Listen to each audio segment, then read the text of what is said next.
Today, in this video, I'm going to teach you how to use dynamics during your improvised solos. One of the things that's really lacking in pop music today is dynamics. And the reason they do it is because the producers think you have to compress the sound. They use a compressor, compress sound until there's no dynamics. And the reason they do this is because they think it sounds better on telemovals. You can hear better. And it's like commercials, everything's really compressed so it can be loud as possible.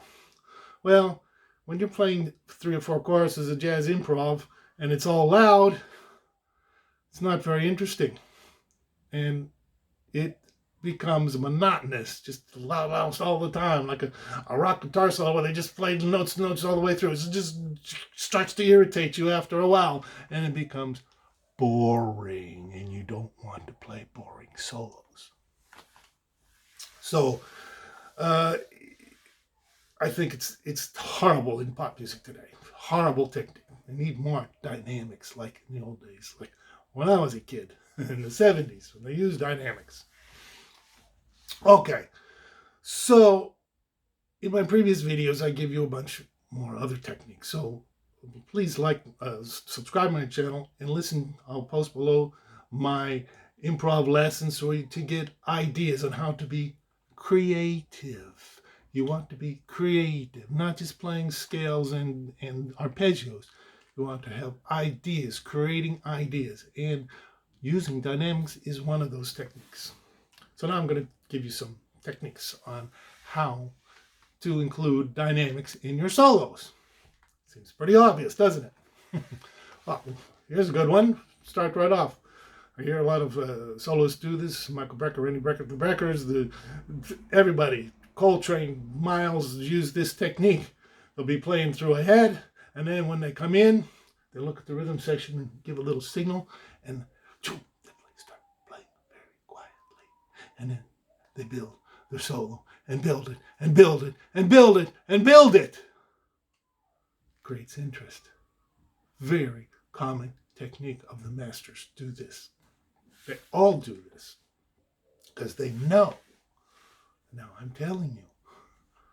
Another way, number 2, during your solo, you're playing nice, loud, and then all of a sudden, boom, start playing soft.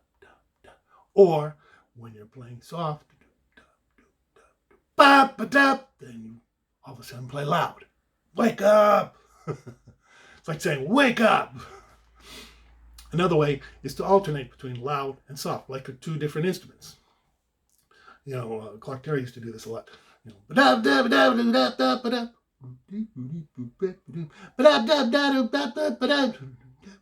Etc., etc. Now, brass players have an advantage where you can start a solo using a mute, harmon mute, like Miles and Randy Brecker start with a harmon mute, and then when the tension starts building, they take it out, and then start playing louder.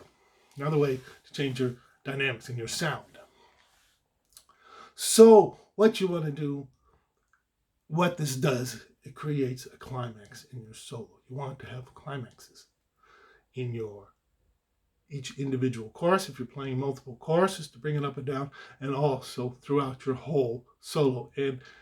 And using dynamics can help with this.